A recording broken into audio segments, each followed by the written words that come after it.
Hello बच्चों, कैसे हैं आप लोग। चैप्टर सॉल्यूशन का ये सेकंड पार्ट है और इसमें हम डिस्कस करेंगे सोल्युबिलिटी को। बच्चों, सोल्युबिलिटी क्या होती है इसको समझने से पहले हमें एक एक्सपेरिमेंट करना होगा। मान लीजिए आपके पास ये एक जार है, इस जार में आपने वाटर लिया और उसके अंदर आपने 1 चम्मच शुगर डालते हैं और फिर आप उसको क्या करते हैं, घुमाते हैं यानी स्टर करते हैं, तो वो मिल जाती है, मिक्स हो जाती है, कोई बड़ी बात नहीं है। फिर आपने क्या किया, दूसरी चम्मच ली, वो भी मिक्स हो गई। ऐसे आप बढ़ाते गए बढ़ाते गए बढ़ाते गए, एक टाइम पर जाकर क्या कहेगा सॉल्यूशन कि मैं और ऐड नहीं कर सकता, I can not add more solute. जब ये वाली कंडीशन बनेगी तो उस टाइम तक जो सोल्यूट ऐड हो चुका उसको बोलते हैं सोल्युबिलिटी। क्या बोलते हैं? Solubility of the solution. तो हम बोलते हैं कि the maximum amount of solute that can be added in mixture in solution at given temperature is called, क्या कहलाता है भाई? solubility। क्या कहलाता है? solubility। इस डेफिनेशन को अच्छे से नोट कर लें। अब सोल्युबिलिटी किन किन फैक्टर्स पर कहाँ कहाँ डिपेंड करती है, हमें ये बातें डिस्कस करनी है और उसके बाद हम आएंगे इससे रिलेटेड एनसीईआरटी या इंपॉर्टेंट क्वेश्चन पर। तो बच्चों, सबसे पहले हमें डिस्कस करना है कौन किसके अंदर मिक्स होगा। पॉइंट नंबर 1 है हमारा, कौन किसके अंदर मिक्स होगा। तो भैया हमारे पास केमिस्ट्री में 2 तरह के क्या होते हैं, कंपोनेंट या केमिकल्स होते हैं। हु मिक्स विद होम, ये क्वेश्चन है हमारा, कौन किसके साथ मिक्स होता है। तो मान लीजिए हमारे पास क्या होता है, 2 चीजें होती हैं, एक होता है पोलर, एक होता है नॉन पोलर। क्या होता है? Polar and non polar. तो पोलर का मतलब होता है जिनके अंदर पोल बन जाते हैं, जैसे NaCl है तो Na और Cl में एक पोलैरिटी होती है, यानी ये प्लस होता है, ये माइनस होता है। नॉन पोलर वो होते हैं जिनके अंदर ये पोलैरिटी नहीं बन पाती है। तो हम कहते हैं कि भाई like mix with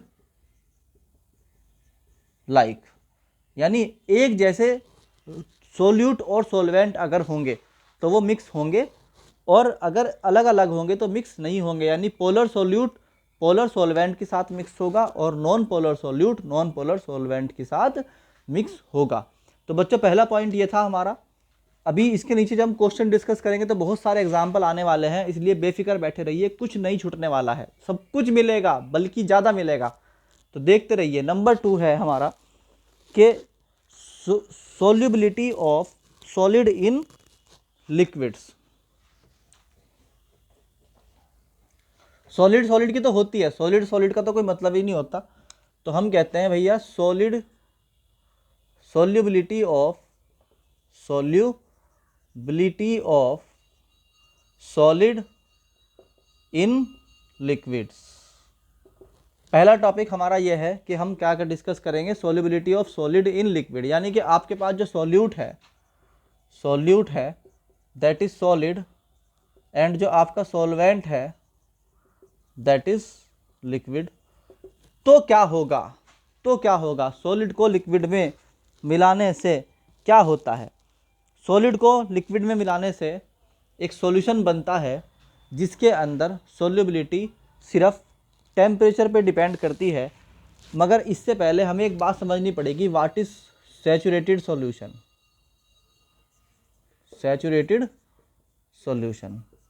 the solution, वो solution in which no more solute can be added at a given temperature is called saturated solution. Saturated solution का मतलब वो सॉल्यूशन जिसके बारे में अभी डिस्कस किया कि जिसकी सोल्युबिलिटी मैक्सिमम तक आ चुकी, अब इसके अंदर फर्दर आप कुछ मिक्स नहीं कर सकते हैं। तो आइए उसी एक्सपेरिमेंट पे चलते हैं। हमने क्या बताया था आपको कि इसमें हमने वाटर लिया और वाटर के साथ हमने शुगर को ऐड कर दिया और अब मान लीजिए कि ये बन चुका है सैचुरेटेड सॉल्यूशन। मान लीजिए बन चुका है सैचुरेटेड। सैचुरेटेड का मतलब होता है अभी और ऐड नहीं कर सकते। तो अब चाहते हैं आपके और ऐड करें। अब चाहते हैं कि मैं तो भाई इसमें शुगर ऐड करके रहूँगा, मैं तो इसमें शुगर ऐड करूँगा। तो आप क्या करेंगे उसके लिए, देखो आप इसमें नीचे क्या लगा दें, बर्नर लगा दो। क्या लगा दो, इस जार के नीचे एक बर्नर लगा दो, और उस बर्नर में क्या करो कि ये आपका जार है और यहाँ पे आपने क्या करा, हीट देनी शुरू कर दी। अगर आप इस वाली कंडीशन में शुगर और वाटर वाले सॉल्यूशन में अगर आपने क्या किया बच्चों, क्या किया आपने, अगर हीट दी तो बताओ सॉल्युबिलिटी बढ़ेगी या घटेगी? सर सॉल्युबिलिटी बढ़ जाएगी, सॉल्युबिलिटी बढ़ जाएगी। यानी कि अब आप अगर आपने इसका टेम्परेचर बढ़ा दिया है तो आप इसके अंदर 4 मोर शुगर कैन बी एडिड। इस तरह किसी भी सॉल्यूशन की सॉल्युबिलिटी बढ़ाने के लिए हमें क्या करना पड़ता है, किसी की भी नहीं, कुछ सॉल्यूशंस की सॉल्युबिलिटी बढ़ाने के लिए हमें टेम्परेचर को इंक्रीज करना पड़ता है। तो इसी के साथ हम नया टॉपिक शुरू करते हैं, that is effect of temperature on solubility.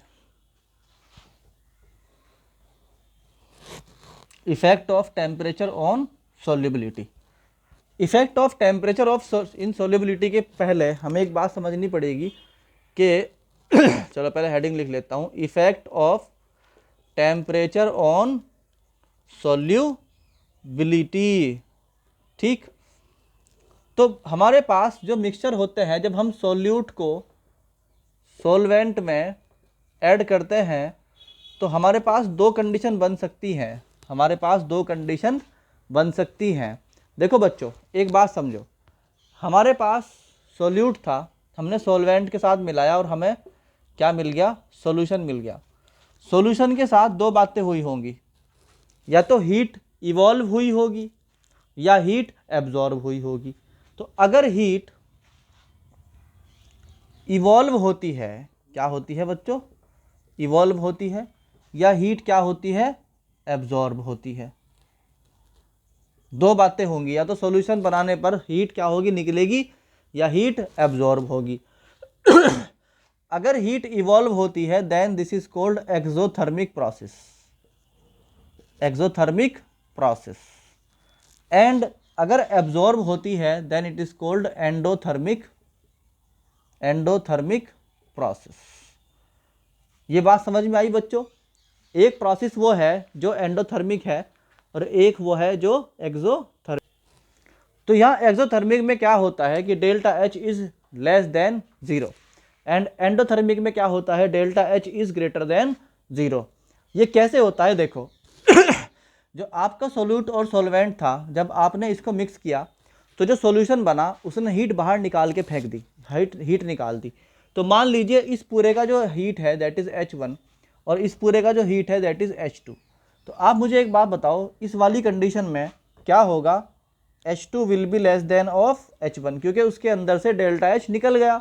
तो इस कंडीशन में इसने हीट को क्या किया, बाहर निकाला और अपनी हीट खुद की क्या कर ली, कम कर ली। यानी जो सॉल्यूट है, जो सॉल्वेंट और सॉल्यूट का मिक्सचर था, उसके पास ज़्यादा हीट थी और जब वो मिक्स हो गया तो उसके पास कम हीट है, उसने हीट को बाहर फेंक दिया। तो इस कंडीशन को बोलते हैं एक्सोथर्मिक प्रोसेस, और इसमें डेल्टा एच लेस देन 0 होता है। तो ऐसे सॉल्यूशन को अगर आप हीट देंगे तो उसका सॉल्युबिलिटी और भी डिक्रीज़ हो जाएगी, और भी डिक्रीज़ हो जाएगी।